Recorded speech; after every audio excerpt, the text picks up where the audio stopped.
السلام عليكم ورحمة الله وبركاته. النهاردة هنعمل مع بعض تتبيلة فراخ بنحب نعملها جدا في العيد او بنشتريها من بره. كل سنة وانتم طيبين بمناسبة العيد. وهنعمل النهاردة تتبيلة الفراخ السريعة وهتطلع احلى من بتاعة المطاعم كمان.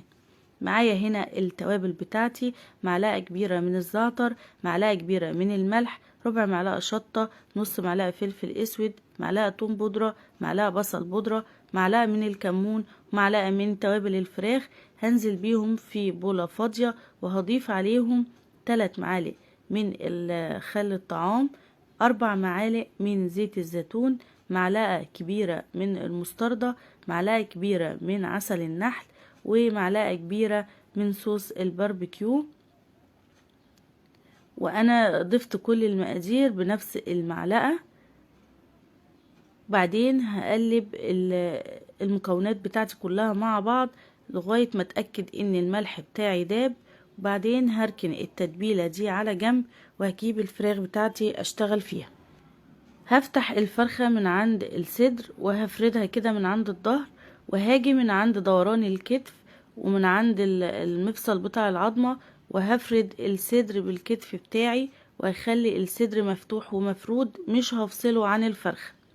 هكرر نفس العملية في الناحية التانية، وافتح الفرخة واخلي الصدر بتاعها مفرود، وهاجي من عند الورك وهفرد العظمة بتاعته، وهفتح الورك من عند الظهر واوصل الفتحات لغاية العظم.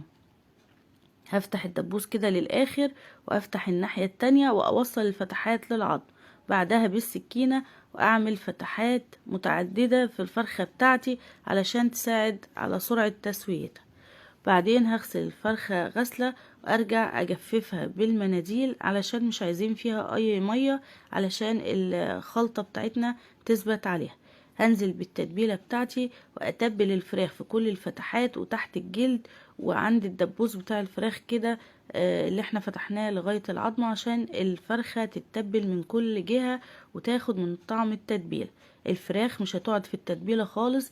احنا هنجهز صينية وهنلفها بالفويل وهنجيب الشبكة بتاعتنا وهنجيب الفراخ ونحطها على طول في الشبكة وهنقفل عليها. لو ما عندناش شبكة زي دي نشوف اي شبكة تكون حتى مفتوحة. انا مشغلة الفرن بتاعي من اول ما بدأت اجهز على درجة حرارة 200. هحط الفراخ في الرف اللي تحت خالص اول نص ساعة على درجة حرارة 200. بعدين هرفع الفراخ رف اوسط على درجة حرارة 170 واسيبها تكمل سواها على درجة حرارة 170. بس قبل ما ادخل الفراخ الفرن هضيف معاه كوباية كبيرة من المية لسرعة التسوية وعلشان البخار بتاعها يسوي معايا الفراخ بسرعة. كده الفراخ بقت جاهزة معايا. هاخدها احطها في الفرن وابدأ اجهز سلطة الخضار بتاعتي. معايا هنا مجموعة من الخضار: فص ثوم، بصلة صغيرة، فلفل رومي، فلفل حار، طماطم، خضرة، خيار. هقطع كل الخضار بالشكل اللي انا عايزاه وهبشر فص الثوم. اهم حاجة البصلة اقطعها شرايح جوليان تكون خفيفة.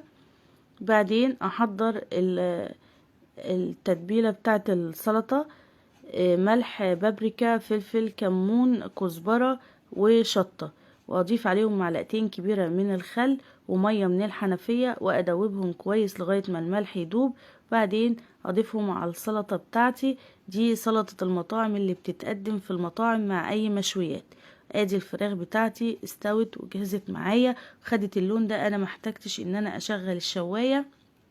تقدروا تعملوا معاها رز، تاكلوها بالعيش زي ما يعجبكم.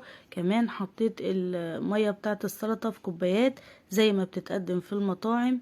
النهاردة كانت أكلة جميلة ووصفة لذيذة. أتمنى تجربوها وتعجبكم. ولو عجبتكم هستنى تعملوا شير ولايك للفيديو. دوسوا على زر اشتراك وتفعلوا الجرس لو حابين يوصلكم مننا كل جديد. وكل سنة وانتم طيبين، واشوفكم في يوم جديد وفيديو جديد. والسلام عليكم ورحمة الله وبركاته.